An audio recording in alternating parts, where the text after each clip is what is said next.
Mes bien-aimés frères et sœurs, il y a des moments dans la vie d'un pasteur, des veilles de prière solitaire où le silence du monde cède la place à une présence plus profonde, où l'âme est dépouillée de tout, sauf de l'attente de Dieu. Ce fut lors d'une de ces nuits ordinaires, alors que je me trouvais en profonde oraison pour les souffrances et les espoirs de notre temps, que l'inattendu survint. Ce ne fut pas une douleur physique, mais une sorte de détachement soudain, une suspension de l'ordinaire. Mon bureau, les rues de Rome au loin, tout s'est estompé. Une paix immense, une tranquillité que je n'avais jamais connue, m'enveloppa, emportant avec elle le poids des soucis terrestres. Ce n'était pas la mort du corps, mais peut-être une mort à moi-même, une porte s'ouvrant sur une réalité que nos yeux ne voient habituellement pas. Je me sentis attiré, non par une force physique, mais par une aspiration spirituelle, vers une lumière au loin. Elle grandissait, non pas aveuglante, mais chaude, accueillante, une lumière qui semblait vibrer d'un amour pur et infini. Autour de moi, le monde s'évanouissait, remplacé par cette lueur et une certitude. J'étais en présence du divin. Alors que cette lumière m'enveloppait complètement, j'ai compris que j'étais sur le point de recevoir quelque chose, une compréhension qui allait modifier ma perception du monde et de l'œuvre de Dieu en son sein. Comme petit merci de nous rejoindre aujourd'hui, nous offrons un moment de bénédiction partagée. Commentez avec le mot « foi » si vous êtes ouvert à recevoir une pensée finale spéciale dédiée à tous ceux qui participent.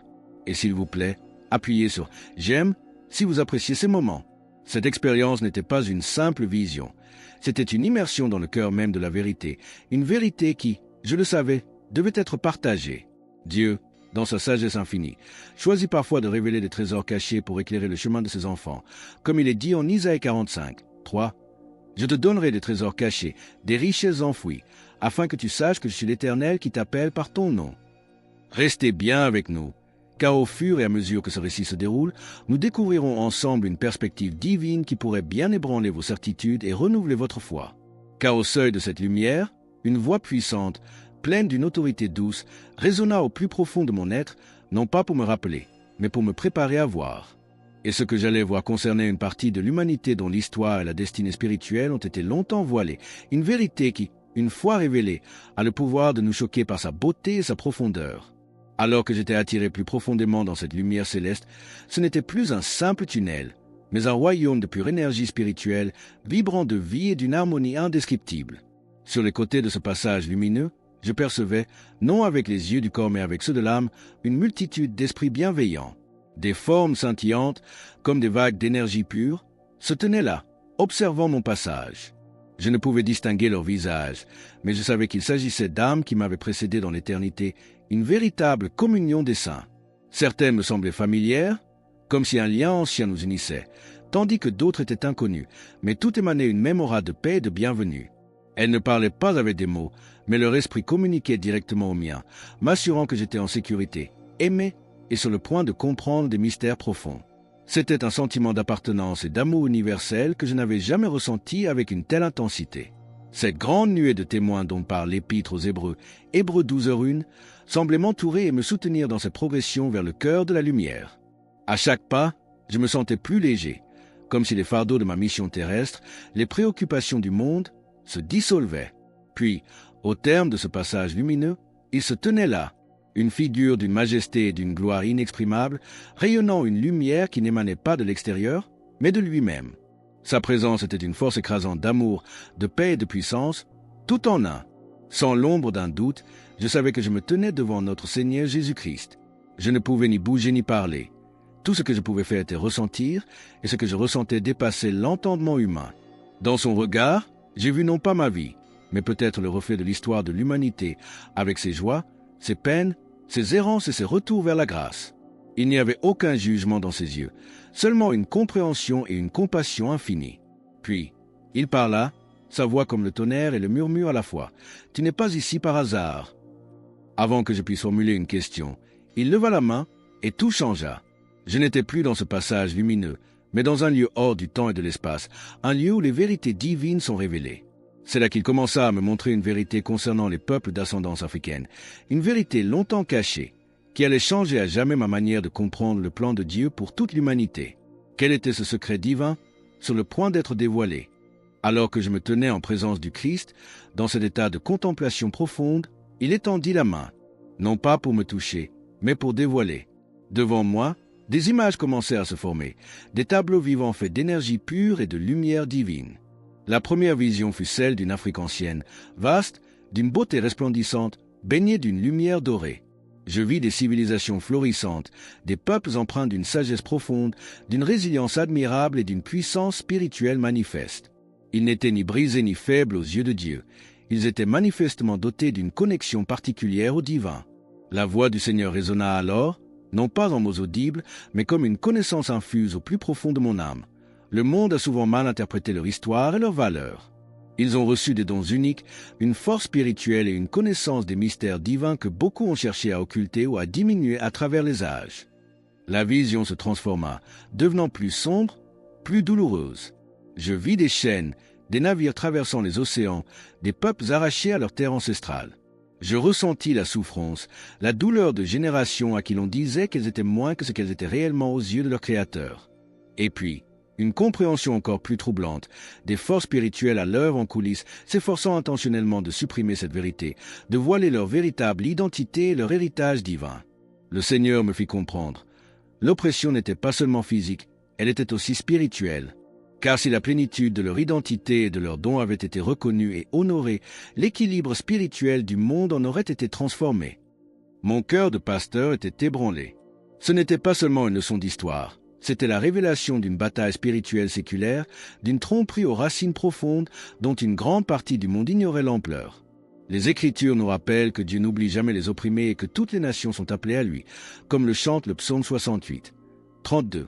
Des grands viendront d'Égypte, l'Éthiopie accourra, les mains tendues vers Dieu. Mais la vision ne s'arrêta pas à cette désolation. Elle portait en elle une promesse. Quel était le dessein divin derrière la révélation de cette souffrance et de cette grandeur méconnue? Quelle était la prochaine étape de cette manifestation divine? Mon cœur de pasteur était saisi d'une profonde tristesse devant l'ampleur de cette injustice spirituelle séculaire. Mais la vision divine ne s'arrêta pas sur cette désolation. Au contraire, une lumière nouvelle commença à poindre, chassant les ombres. Les scènes de souffrance s'estompèrent pour laisser place à une vision de notre époque contemporaine. Je vis des hommes et des femmes, particulièrement parmi les peuples d'ascendance africaine, commencer à se redresser, à prendre conscience de leur valeur intrinsèque, à redécouvrir la richesse de leur héritage spirituel si longtemps nié ou déformé. Ce n'était pas une revendication de pouvoir terrestre, mais un éveil intérieur, une réappropriation de leur dignité d'enfants de Dieu, dotés de dons uniques et précieux pour l'ensemble du corps du Christ. Je vis des chaînes mentales, forgées par des siècles de mensonges et de dévalorisation, commencer à se briser. Une soif de vérité, une quête d'identité authentique animait ses cœurs. Et alors qu'ils se tournaient vers Dieu, se souvenant de qui ils étaient réellement en lui, une puissance spirituelle nouvelle commençait à émaner d'eux, non pas une puissance de domination, mais une force tranquille de foi, de résilience, de créativité et d'une joie communicative. La voix du Christ résonna alors, pleine d'une espérance vibrante. Le temps de la révélation est arrivé. Ils se relèveront, non pour prendre une revanche sur l'histoire, mais pour enrichir l'humanité de leurs dons uniques et pour témoigner de la puissance de ma rédemption. Leur résurrection spirituelle sera une source de bénédiction pour le monde entier. Des larmes de gratitude et d'émerveillement emplirent mes yeux. Ce n'était pas seulement la réparation d'une injustice, c'était la manifestation éclatante de la fidélité de Dieu à ses promesses, un Dieu qui relève les humbles et restaure ce qui était brisé. Cette vision d'un peuple se réveillant à sa véritable identité en Christ est une promesse pour nous tous. Si vous croyez en cette puissance de restauration divine et en la dignité inaliénable de chaque enfant de Dieu, partagez Amen dans les commentaires ci-dessous. Car Dieu est à l'œuvre, insufflant une vie nouvelle là où régnait la désolation, comme le prophète Ézéchiel 37. 5-6, la vue pour les ossements desséchés. Ainsi parle le Seigneur, l'Éternel, à ses os. Voici, je vais faire entrer en vous un esprit, et vous vivrez, et vous saurez que je suis l'Éternel. Cette promesse de renouveau n'était cependant que le prélude à une révélation encore plus vaste. Quel rôle spécifique ces peuples éveillés étaient-ils appelés à jouer dans le plan divin pour l'avenir de l'humanité? Submergé par l'émotion devant cette promesse de restauration, la vision accordée par notre Seigneur Jésus-Christ me tira encore plus profondément dans la révélation des desseins divins. Je fus transporté en un temps immémorial, bien avant les chaînes de l'esclavage, avant la colonisation, avant les siècles d'oppression. Je vis un monde où les peuples d'ascendance africaine détenaient une connaissance spirituelle d'une puissance et d'une clarté saisissante. Ils comprenaient les liens profonds entre le ciel et la terre, entre l'esprit et le monde physique, d'une manière qui a été largement perdue ou voilée pour une grande partie de l'humanité. Une sagesse divine, transmise de génération en génération, éclairait leur culture, leur communauté et leur quotidien. Je vis des prophètes, des guides spirituels, des hommes et des femmes qui marchaient dans une communion intime et directe avec Dieu. Ils n'avaient pas besoin d'intermédiaires complexes. Leur cœur parlait au ciel et le ciel répondait.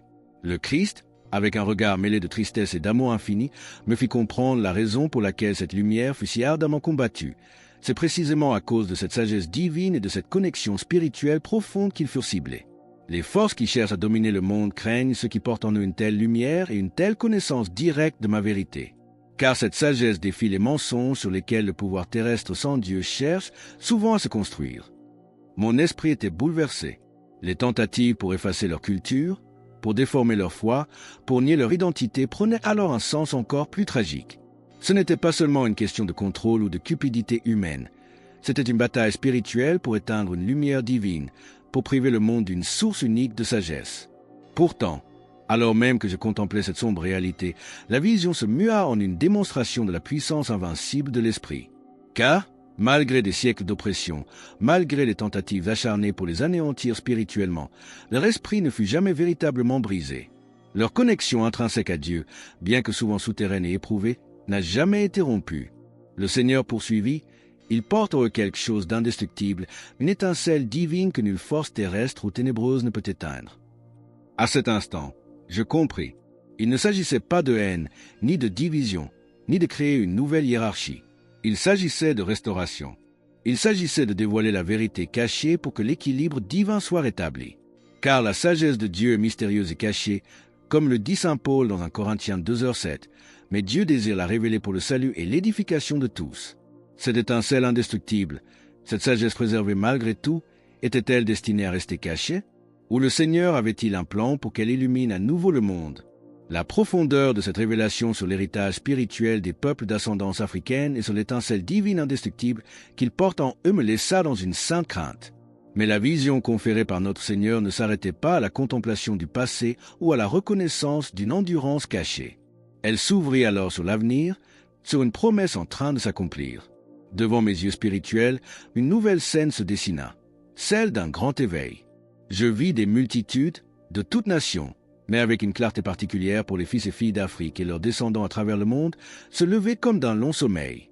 Ce n'était pas un soulèvement politique ou social au sens mondain, mais un réveil spirituel puissant. Ils prenaient conscience de qui ils étaient véritablement aux yeux de Dieu, redécouvrant la beauté et la force de leur identité divine, brisant les chaînes mentales et spirituelles qui les avaient si longtemps entravées. Je les vis réclamer leur héritage spirituel, non avec amertume, mais avec une joie et une dignité nouvelles. Alors qu'ils embrassaient cette vérité restaurée sur eux-mêmes, quelque chose de miraculeux commençait à se produire. Le monde autour d'eux et en eux commençait à changer. Une lumière nouvelle émanait de leur communauté, une lumière de foi vibrante, de sagesse ancienne renouvelée et d'une espérance contagieuse. Le Christ me dit alors, sa voix portant la certitude des desseins éternels, la prophétie se déploie. Par la redécouverte de leur véritable identité et par la puissance de l'Esprit qui vit en eux, ils inspireront le monde vers une nouvelle ère d'éveil spirituel. Leur témoignage sera une source de guérison et de renouveau pour de nombreuses nations. Je fus submergé par une vague d'admiration. C'était donc cela, le plan divin, non seulement la restauration d'un peuple, mais à travers eux, une bénédiction pour toute l'humanité. Cette vision est un appel à l'espérance et à la foi en l'action de Dieu dans notre histoire. Pour rejoindre notre communauté et ne manquer aucune histoire inspirante qui témoigne de cet éveil spirituel universel, pensez à cliquer sur j'aime et à vous abonner. Votre soutien nous permet de continuer à partager ces messages de foi.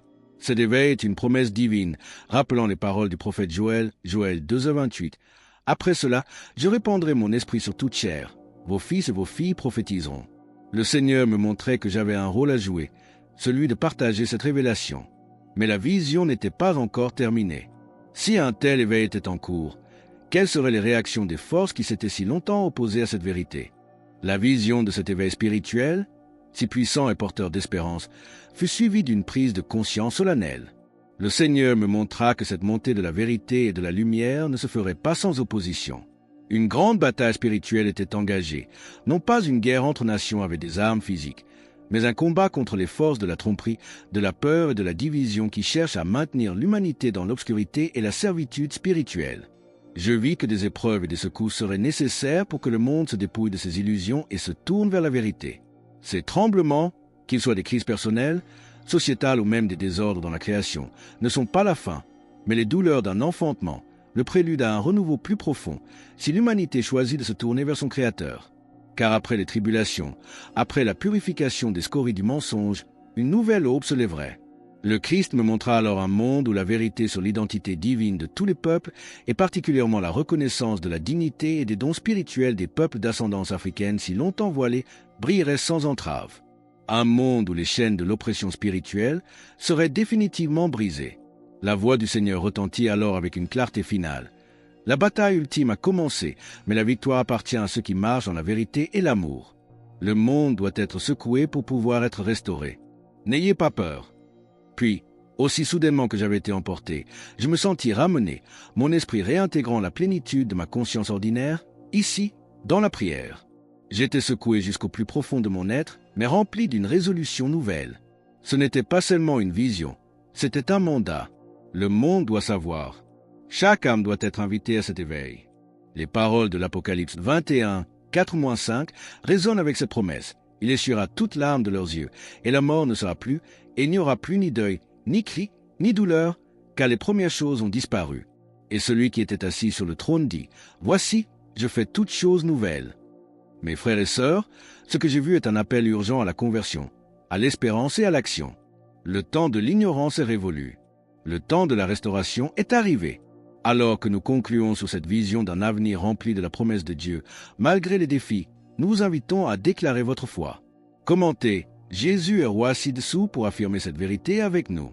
Et votre parcours ne doit pas s'arrêter ici. Cliquez sur la vidéo qui apparaît maintenant sur votre écran pour un autre message puissant que nous avons préparé pour vous. Soyez des porteurs de cette lumière. Amen.